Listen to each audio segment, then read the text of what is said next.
Assalamualaikum warahmatullahi wabarakatuh. Halo semuanya, perkenalkan nama saya Haidar Hanun, NIM I1E024088 dari Pendidikan Jasmani Universitas Jenderal Sudirman kelas B.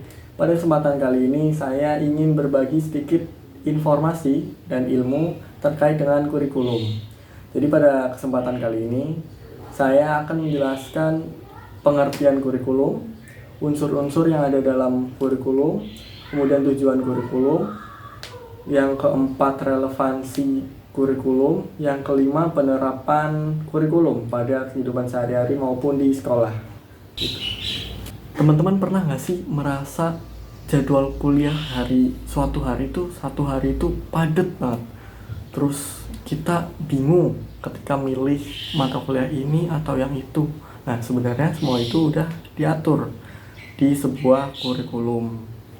Jadi langsung saja kita menuju pembahasan yang pertama, yaitu pengertian dari kurikulum. Jadi kurikulum itu ibarat sebuah peta jalan. Jadi kurikulum itu suatu petunjuk arah dari suatu program pembelajaran. Begitu. Jadi kurikulum juga merupakan fondasi atau fundamental suatu pembelajaran, di mana itu merupakan pengarah agar pembelajaran yang kita lakukan, yang kita alami itu terarah sesuai dengan. Pembahasan yang kedua adalah unsur-unsur yang ada di dalam kurikulum. Ada 4, yang pertama tujuan, yang kedua isi atau materi, yang ketiga strategi pembelajaran, yang keempat evaluasi. Jadi yang pertama itu tujuan, yaitu apa yang ingin dicapai. Jadi kurikulum itu mencakup apa yang ingin kita capai sebagai pelajar atau mahasiswa ketika lulus. Jadi berisi kompetensi. Contohnya, pada mahasiswa pendidikan jasmani, tentunya lulusannya akan diharapkan untuk mencapai suatu kompetensi sebagai guru atau pengajar pendidikan jasmani. Yang kedua adalah isi atau materi, yaitu apa saja. Contohnya pada pendidikan jasmani, apa saja mata kuliah yang ada di dalam pendidikan jasmani.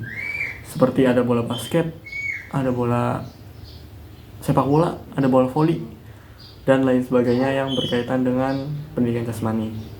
Yang ketiga adalah strategi pembelajaran. Strategi pembelajaran kita ambil contoh dari pendidikan jasmani lagi, yaitu ada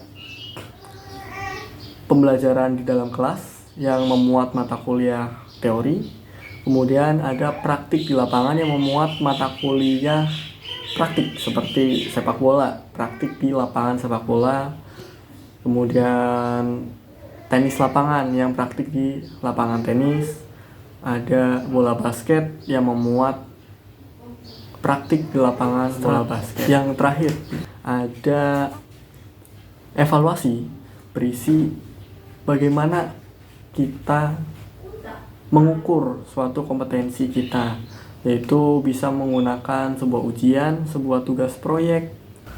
Pembahasan yang ketiga adalah tujuan kurikulum. Tadi sudah sempat disinggung pada unsur-unsur kurikulum. Tujuan kurikulum yaitu untuk memberikan kompetensi pada lulusan.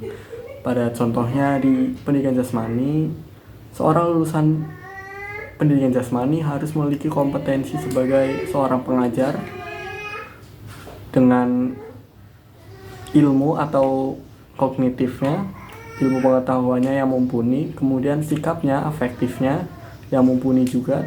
Jadi pada pendidikan jasmani itu ada mata kuliah yang bertajuk etika profesi keguruan. Jadi di situ tidak hanya memuat ilmu pengetahuan secara kognitif, juga secara afektif.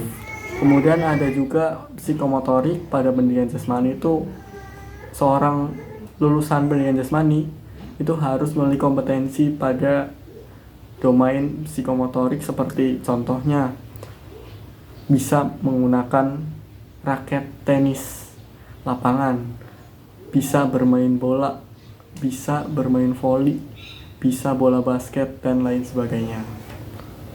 Selanjutnya yaitu relevansi kurikulum dengan perkembangan zaman. Jadi kurikulum tuh selalu berkembang seiring dengan berkembangnya zaman. Jadi contohnya dulu tuh komputer hanya digunakan untuk mengetik, sekarang digunakan untuk literasi digital, coding, kemudian ada banyak sekali tujuan dari komputer itu. Sekarang juga beberapa mata kuliah itu memuat entrepreneurship dan juga soft skill.